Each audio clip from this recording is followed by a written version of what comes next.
Magnifique, magnifique, magnifique vue. Voilà. Vous voyez, dans nos banlieues, comme ils disent si bien, ou dans nos quartiers, comme ils disent si bien, ou dans nos cités, comme ils le disent si bien. Eh bien, regardez la vue qu'on a dans nos quartiers, HLM. Regardez la vue magnifique. Un maximum de partage pour tous les habitants de Grenoble. Une ville juste magnifique. Un maximum de partage pour tous les habitants de Grenoble, des quartiers des Arlequins. Un maximum de partage car cette vidéo va être très instructive pour toutes les personnes qui habitent en HLM, pour toutes les personnes qui habitent en cité, pour toutes les personnes qui ne comprennent pas comment ça se fait que les travaux de réhabilitation sont mal faits, pour toutes les personnes qui en ont marre de payer des charges excessives, à toutes les personnes qui en ont marre d'avoir un loyer qui diminue jamais, à toutes les personnes qui en ont marre d'avoir un discours politique qui n'est pas conforme à notre réalité sur le terrain, sur notre vie au quotidien. Voilà, toutes les personnes qui ont vraiment envie d'un réel changement en France, car on a toujours été clair et précis que la révolution est en marche n'est pas un jeu, que la révolution est vraiment en marche. Quand on parle de révolution, on ne parle pas de révolution avec les armes, on parle de révolution dans la manière de penser, dans la manière de voir la vie en société, voir la vie en collectif. Voilà vraiment comment aujourd'hui, nous, la population française, on peut se réapproprier les mots politiques comme démocratie, comme concertation. Et aujourd'hui, c'est ce qui manque dans nos quartiers. Voilà, là on est à Grenoble, on dirait des quartiers des Arlequins. Voilà, l'introduction elle est faite. Là on est là, ici présent, car il y a des habitants, ils se battent depuis plus de 6 ans afin de faire un vrai travail de concertation avec la municipalité par rapport aux travaux de réhabilitation et de destruction de leurs bâtiments HLM. Et voilà, ils ne sont pas écoutés par les institutions, ils ne sont pas écoutés par les administrations. Et on a l'impression qu'aujourd'hui, clairement la France fait du business sur de la misère humaine, fait du business sur des personnes qui vivent des situations très difficiles au quotidien. Et le problème, c'est nous, la population. On se réveille pas. On ne s'implique pas. On fait les victimes. Et à un moment donné, à faire les victimes, eh ben, ça fait qu'on est tous individualistes. À essayer de s'en sortir alors qu'on peut s'en sortir ensemble à la base. Vous avez bien mon discours, il est constructif, il est clair, il est simple, il est limpide.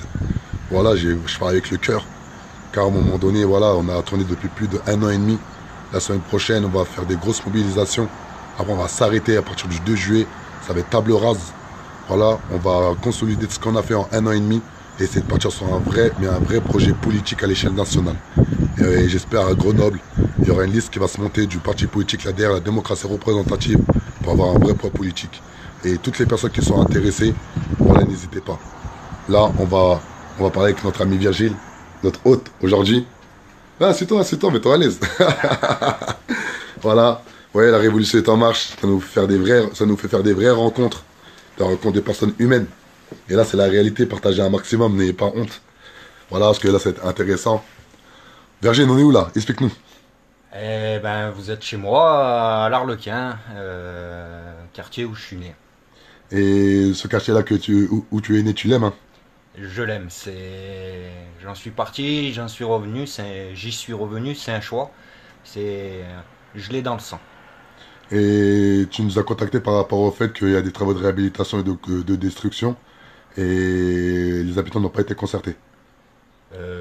Il y a énormément de problèmes sur la démocratie en fait. Les quartiers ne sont pas écoutés, les habitants des quartiers ne sont pas écoutés ou tout du moins entendus sur leurs revendications. Et il est vrai que on ne s'occupe pas assez de politique et c'est un problème. On ne vote plus dans les quartiers, c'est un problème. Et il faut qu'on s'occupe de chez nous et qu'on arrête de laisser des gens qui n'y sont jamais venus prendre les décisions pour nous. Et là, ça fait plus de 6 ans que vous vous battez par rapport aux charges. Alors c'est le début du combat en fait. On a eu une annonce un peu surprise de revente de notre bâtiment qui comprend 191 logements à un nouveau bailleur qui n'existait pas sur notre secteur avant, SIC Habitat. Il avait assez mauvaise réputation en tant que filiale de la Caisse des dépôts. Donc on a pensé que de comprendre nos charges, ça serait intéressant pour pas qu'il y ait de trop grosses augmentations qu'on ne comprenne pas. Alors c'est déjà le premier problème, on aurait pu s'intéresser à nos problèmes de charge depuis 10 ans. Attends, on casse pas ça qui regarde en direct. Là, on parle des charges. Vous voyez, dans ce que vous payez tous les mois dans votre loyer, il y a le loyer et les charges. En France, le loyer, il est conventionné. Ils peuvent pas l'augmenter comme ils veulent. Donc, ils font quoi, ces escrocs de bailleurs sociaux de... Bref, ils font quoi? Eux, ils jouent sur les charges pour augmenter le loyer. Tout simplement. Donc, ça veut dire le loyer, le conventionné, ils peuvent pas l'augmenter. Donc, ils abusent sur les charges. Et les charges, ils augmentent. Au final, parfois, il y a des charges qui sont équivalentes au loyer. Tout simplement. Et là, c'est ça qu'ils parlent. C'est-à-dire ils ont fait un gros travail de fond sur les charges et ils ont vu des choses juste dingues. Explique-leur tout ce que tu as vu de dingue. Alors voilà, c'est notre premier travail. D'abord, on était en collectif et c'est notre premier travail. Donc, on a vraiment bossé dur pour essayer de comprendre comment fonctionne un immeuble. On pensait que ça devrait être simple. 1 plus 1, c'est censé faire 2. C'est beaucoup plus compliqué que ça. On a trouvé énormément de choses. Donc, on a eu... Déjà, ce qu'on a appris, c'est qu'on paye un entretien des réseaux. Donc, l'immeuble ne devrait pas être dans cet état. On a appris que normalement l'entretien du clos et du couvert était compris dans des conventions pour les gens qui touchaient les HLM, les APL. Donc normalement notre immeuble aurait dû être entretenu. Donc ça n'a pas été fait. C'est une des raisons entre guillemets qui Et ça équivaut à combien d'argent ça? Par an, on était à plus de 8000 par exemple que pour les réseaux de chauffage, d'entretien. En gros, 8 000 euros de charges de chauffage qui n'étaient pas faites. Donc 8000 euros pour l'ensemble des logements. Donc ça fait pas beaucoup. C'est pareil, le fait de répartir les charges sur beaucoup de logements, on arrive à faire passer des grosses sommes sans que les gens s'en aperçoivent trop. 2 euros, plus 2 euros, plus 2 euros. On a calculé, nous, un préjudice au plus bas à 50 euros par mois. Donc ce qui s'est passé par exemple, c'est ces réseaux n'ont pas été entretenus. Nous on parle, le problème, le bailleur, il a un devoir de contrôle. Il doit contrôler les entreprises, comment elles travaillent et qu'est-ce qu'elles font sur le secteur. Donc il y a des fuites sur le réseau. Le réseau n'a pas été entretenu. Donc on considère que le bailleur n'a pas fait son devoir de contrôle. Ces fuites, le bailleur, au lieu de les assumer, on va dire, a illégalement nous les a facturés. Donc lui, il payait 2,80 € le mètre cube à la compagnie des eaux. Et il y avait énormément de fuites. Donc il nous faisait payer 3,80 €. Vous avez compris, toutes les personnes partagent un maximum. Hein. Parce que ce qu'il lui raconte, vous vivez tous la même chose chez vous. C'est qu'en fait, compte, il y avait des fuites d'eau par rapport aux canalisations.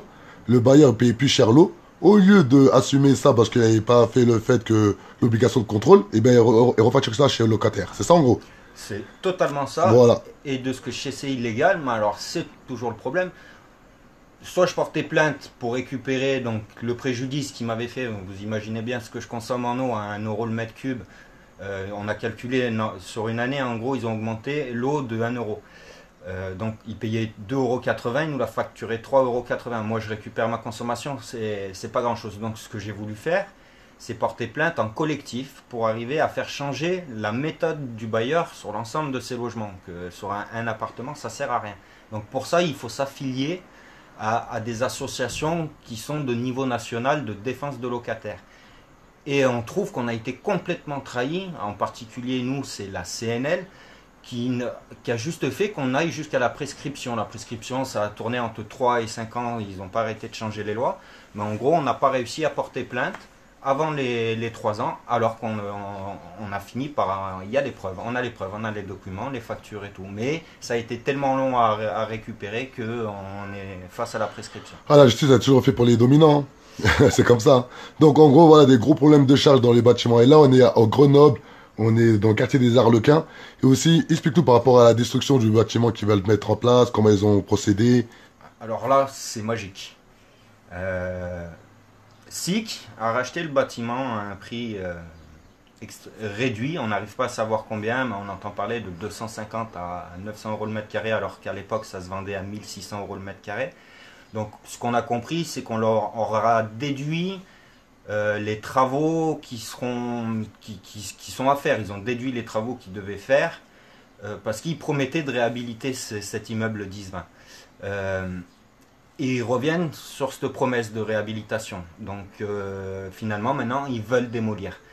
sous prétexte que ça coûte trop cher, et donc ils ne nous écoutent pas. On a beau essayer de justifier de toutes les manières possibles que la démolition est complètement stupide et appuyer sur des faux diagnostics, des chiffres qui veulent rien dire. On est complètement dénigré de notre de tout ce qu'on a pu emmagasiner depuis 6 ans par notre travail. Et donc ça veut dire le truc c'est quoi? C'est qu'ils veulent détruire les bâtiments aux Arlequins et reconstruire des logements HLM dans les beaux quartiers. Voilà, c'est ça. Ça veut dire en gros ils ont acheté un bâtiment au prix au mètre carré à 900 euros. Ils vont reconstruire des nouveaux HLM dans un nouveau quartier, les quartiers riches de Grenoble, et revendre le prix au mètre carré combien? 5500. Donc, pour nous, c'est simplement de la privatisation d'HLM. Et les 18 personnes qui regardent en direct, attends, okay, je leur explique en cité pour qu'ils comprennent. Ça. Voilà, pour vous faire comprendre, en cité, je vais vous parler en verlan. Là, c'est une vidéo détente. C'est une vidéo, voilà, on vient d'arriver, on est à Grenoble, je suis KO, on est détente. Il m'a expliqué un peu la supercherie que met en place les administrations de Grenoble, ça me choque. Voilà. En gros, c'est que le bail, il y a un mec, il a dit, ben, tu sais quoi, je vais acheter des logements HLM. Je vais acheter des logements HLM à 5 euros. Mais, je vais les détruire. On va dire, pour 5 euros. Donc, ça veut dire, le bâtiment en tout, il va lui coûter 10 euros. Il détruit pour 5 euros. Et il achète pour 5 euros. Mais il sait que, où il détruit, il ne peut pas reconstruire de logement HLM. Car il y en a trop. Il y en a trop. Il ne peut pas acheter un logement HLM. Il ne peut pas reconstruire du moins des logements HLM. Donc lui, il fait quoi? Il va dans un beau quartier. Comme si moi je suis en Aulnay-sous-Bois. Après, je vais dans le 16e arrondissement. Et dans le 16e arrondissement, je leur dis quoi? Oh, vous ici, vous n'avez pas de logement HLM. Donc moi ici, je peux en construire. Et ils me disent ok. Mais moi, ce que j'ai acheté, ça va coûter 10 euros le logement là-bas. Et bien dans le 16e, je le mets exactement à 100 euros. Simple. Vous savez comment ils font de l'argent sur de la misère humaine, ces gens-là? Vous savez comment ils jouent avec nos vies? Ils jouent avec nos habitudes, notre joie de vivre, notre façon de vivre. Car lorsqu'on habite dans un quartier pendant plus de 30 ans, lorsqu'on s'appelle Madame Traoré, lorsqu'on a ses cousines, ses voisines, ses petits commerces de proximité à côté, et bien lorsqu'on détruit notre bâtiment, on nous refout dans un autre quartier, ben ça nous fait du mal. Et ça on appelle juste ça la gentrification. C'est ça la gentrification. C'est lorsque on nous dépouille de notre richesse, c'est-à-dire notre logement, on a eu l'habitude, on a fait nos enfants, on a grandi avec nos frères et nos sœurs, pour nous mettre dans un autre endroit juste pour de l'argent. Donc s'il vous plaît, il faut qu'un réel réveil citoyen, social, il faut qu'on prenne vraiment en considération qu'en France, la France va mal. La France, ça va vraiment mal. Là, on est à Grenoble. Je suis à Grenoble. Je suis pas au Aulnay-sous-Bois, je suis pas dans 93. On vit les mêmes problématiques. Mais la chance qu'ils ont par rapport à nous, ils ont le paysage. On vit mieux la misère au soleil, ce qu'approche du contraire. Non? Et là, la réalité. Donc, là, cette vidéo-là, c'est pas une vidéo pour... C'est vraiment une vidéo, on va dire, instructive. Car à un moment donné, il faut que les réseaux sociaux, ça serve à ça aussi. C'est bien beau de regarder des trucs, on rigole, on blague. Et même moi, je suis le premier mec à rigoler de moi-même. Mais à un moment donné, il faut qu'on prenne vraiment conscience que, à trop rire, à trop s'amuser, on passe à côté de la réalité. Et on a des enfants. On a quand même des progénitures. On a quand même une envie que nos générations futures vivent mieux que nous. Mais là, c'est le contraire qui se passe. C'est plus le temps il avance, plus on régresse dans la façon de vivre. Il n'y a plus de démocratie en France. Parce qu'il n'y a plus de concertation. Ils font ce qu'ils veulent. Parce que ils sont dans des administrations que nous-mêmes on paye. Mais c'est ça la pire des folies. C'est que toutes ces personnes-là, les pays qu'ils ont, ils sont dus qu'à la population. Il n'y a aucune personne qui a créé sa société et qui a fait ce qu'elle avait à faire et venir après nous faire des leçons de morale ou nous interdire les choses. Toutes ces personnes, soit les députés, soit les ministres, soit le président, soit toutes les institutions des publics et tout, etc., ils sont payés par nous. Et ils ne nous écoutent même pas. De Paris à Grenoble. De Paris à Grenoble. Et tout ça, c'est l'ANRU. Explique-leur l'ANRU. Ben, l'ANRU, nous, ben, justement, ici, on a du mal à comprendre. C'est un peu pour ça que je t'ai appelé et que j'ai vraiment bien apprécié que tu ailles directement à Clichy. Nous, ils se renvoient toujours la balle et ils nous disent que c'est l'ANRU qui impose les démolitions. Donc, on n'arrive pas à savoir qui c'est qui a pris cette décision complètement stupide de vouloir démolir cet immeuble. Le dernier prétexte qu'ils utilisent, c'est l'ouverture On a le deuxième plus grand espace vert de Grenoble, un parc magnifique avec un lac. Je vous invite à aller voir les photos. On a vraiment un quartier Ouais, demain on va y aller, magnifique. demain on va y aller. On va aller visiter. On n'a même pas encore eu le temps pour vous dire. On est sur le vif. On vous donne ça comme sa sœur avec le cœur. Donc on a vraiment un beau quartier, des appartements bien insonorisés, des magnifiques vues, des liens sociaux qui ont toujours bien marché, la mixité sociale. Voilà, c'est un super quartier. Faut pas écouter les trois reporters qui sont venus faire Et des sous chez nous. Alima Bardad, bien sûr Alima, on est là, hein. On est là, quand tu veux, nous on est là ma soeur. Hein. Ah, désolé, il y a quelqu'un des Arlequins là, je dis ouais, il faut qu'on se voit demain. T'inquiète pas Alima, on est là. Pas de souci. Donc voilà, c'est un super quartier et voilà, tout sur le social, ils viennent se prendre des sous sur ces fausses raisons sociales et jamais cet argent n'arrive vraiment à bon escient à vraiment aider les gens pour ce qu'ils ont besoin. Voilà, maintenant là, t'as 20 personnes qui te regardent en direct. Attends, qu'est-ce que tu as envie de leur demander en termes de soutien, en termes voilà, d'union populaire? On s'est loupé. On s'est loupé en ne s'occupant pas de la politique et de nos logements. Par exemple, en tant que locataire, on n'a pas contrôlé nos charges. Que les propriétaires, ils regardent bien leurs charges. C'est des erreurs de nos parts. On s'est oublié. On a des responsabilités et il faut qu'on s'occupe de politique et qu'on défende la démocratie que nos parents avaient durement gagnée et qu'on ne laisse pas faire ceux qui sont en train de la piétiner en ce moment. Merci mon frère, t'es le meilleur Virgile. Je t'aime mon pote. T'es le meilleur. Ciao.